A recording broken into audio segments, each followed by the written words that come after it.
The story of a Rolls-Royce engine doesn't begin in a factory. It begins in the Earth. 60 million years ago, in the ancient seabeds of Australia and South Africa, titanium and nickel were forged by nature itself. Metals strong enough to survive a journey through a thunderstorm at 800 kilometers per hour. Today, in a secure port facility on the English coast, a shipment arrives that has travelled 12,000 miles. 50 tons of aerospace-grade titanium, worth more by weight than solid silver. A single ingot takes 6 months to purify. Its grain structure must be flawless. Even a microscopic flaw at 30,000 feet is fatal. Forklifts move with surgical precision. Every bar, every billet, every disc is logged, scanned, and assigned a digital twin the moment it crosses the threshold. This is where the Trent engine is born. Not in the assembly hall, not in the test cell. Here, in a warehouse, under fluorescent lights, where metal meets destiny.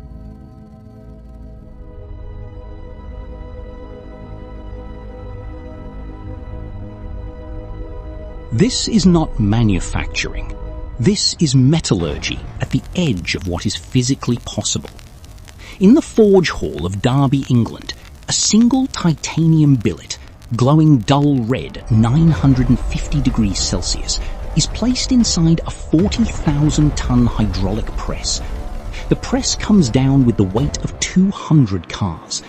The billet doesn't just bend, it surrenders.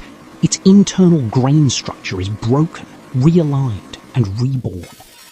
This process is called isothermal forging. It takes 3 hours. It cannot be rushed. The metal has a memory, and if you try to force it, it will fail, thousands of hours into a flight, with no warning. Meanwhile, in a different wing of the factory, single crystal turbine blades are grown in a vacuum furnace, literally pulled atom by atom from a molten bath of nickel superalloy. Each blade is a masterpiece of crystal engineering. There is no grain boundary. There is no weakness. There is only perfection in a single direction. A turbine blade the size of your thumb can withstand 1800 degrees Celsius and a centrifugal force equal to 10,000 times gravity. Your car engine's red line? 7,000 RPM. This engine? 13,000, while the tips of the blades move at supersonic speed. And yet, it has to last 25 years in an environment that would turn steel into vapor. Welcome to the cleanest room you have never entered. Air temperature controlled to 1/10 of a degree. Humidity filtered to parts per million. Even the air pressure is regulated, because at this scale, a thermal draft is enough to destroy a component worth more than a luxury car. These are 5-axis CNC machines, not the ones you find in machine shops. These are Rolls-Royce exclusive units, each one costing more than a house, and tuned to a tolerance of 2 microns. 2 microns. 1/20th the width of a human hair. A human hair is roughly 40 microns wide. This engine is built to half a hair's width. Inside these machines, diamond-tipped cutters carve turbine discs at 20,000 RPM. Coolant floods the cutting zone, not just to cool, but to wash away any microscopic chip that could become a fatigue crack 10,000 hours into a transatlantic flight. Every single surface is measured. By laser, by coordinate measuring arms, by CT scanners that look inside the metal the way a doctor looks inside a body. If a disc is out of spec by more than 2 microns, it doesn't get fixed.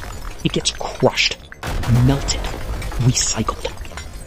The aerospace industry does not negotiate with physics, because when this engine ignites, its internal temperatures will exceed the melting point of the aluminum used to build the very machine that machined it. The cutter would melt inside the part it just made. 100,000 parts, assembled by a team of fewer than 40 people. This is the cleanest assembly hall in Britain, and possibly the most valuable room in the United Kingdom. Every Rolls-Royce Trent engine begins life as a collection of sub-assemblies. The fan, the booster, the high-pressure compressor, the combustion chamber, the high-pressure turbine, the low-pressure turbine, and the exhaust case. Each subassembly is built in parallel. They don't meet each other until this moment, the moment the engine becomes an engine. A single overhead crane, controlled by millimeter-precise sensors, lowers the high-pressure compressor onto the engine cradle. The fit is so tight that the parts slide together with a soft sigh, not a clang. No screws are visible from the outside. Almost no fasteners at all. Modern jet engines are held together by geometry, by thermal expansion, and by the absolute precision of every single mating surface. A Rolls-Royce engineer once described it like this: "We don't bolt engines together. We coax them into marriage." Throughout the build, each component is logged into a blockchain-style traceability system. Every torque value, every inspector's signature, every measurement is recorded for the next 30 years. Because 25 years from now, when this engine is being inspected for the last time before retirement, Rolls-Royce engineers in Derby will know the name of the single human hand that placed a specific bolt on a Tuesday afternoon in 2026. If the assembly hall is the cathedral, this is the judgment day, the test cell. A reinforced concrete bunker, 3 stories underground, lined with lead, steel, and acoustic foam. Outside, it looks like an aircraft hangar. Inside, it is a volcanic chamber, waiting for a mechanical heart to be set on fire. Before this engine ever flies, it will be tested for 400 hours. It will experience 20,000 simulated takeoffs, 10,000 emergency shutdowns, 2,000 pressure cycles it was never designed to survive, on purpose. At full power, this engine produces 40,000 pounds of thrust. The acoustic signature inside this cell reaches 150 decibels. That is louder than a rocket launch. The engineers monitoring it sit behind a wall of bulletproof glass. A single unmonitored second of test data is the difference between an airline's reputation and an obituary. And then they do the unthinkable, the blade-off test. A single turbine blade is deliberately sheared off at full speed. A piece of titanium traveling at supersonic speed is fired into the engine casing. The engine must contain the failure. The casing must hold. The aircraft would survive. If it does, and it does, the engine is certified. If it doesn't, the engineer who designed the casing will never design another one. 400 hours of testing, 8 million data points, 19 months from start to certification. This is not manufacturing. This is the most demanding quality system ever conceived by the human mind. A green Rolls-Royce engine is finished. A green engine, meaning it has never flown. It is wrapped in temperature-controlled protective film, loaded into a custom air suspension crate, and placed aboard a Boeing 747 freighter bound for Seattle, Toulouse, or Charleston. Its next destination is the wing of an aircraft that hasn't been built yet. A Boeing 787 rolls out of the paint hangar in Everett, Washington. 2 of these engines will be mounted under its wings. The aircraft will receive a registration, a call sign that will travel to Tokyo at dawn, Reykjavik at midnight, and Cape Town at sunrise. A pilot in the cockpit pushes the throttle forward. The first engine lights. Behind it, the second engine answers. The cabin is silent, except for the gentle hum. A Virgin Atlantic 787 begins its takeoff roll at Heathrow.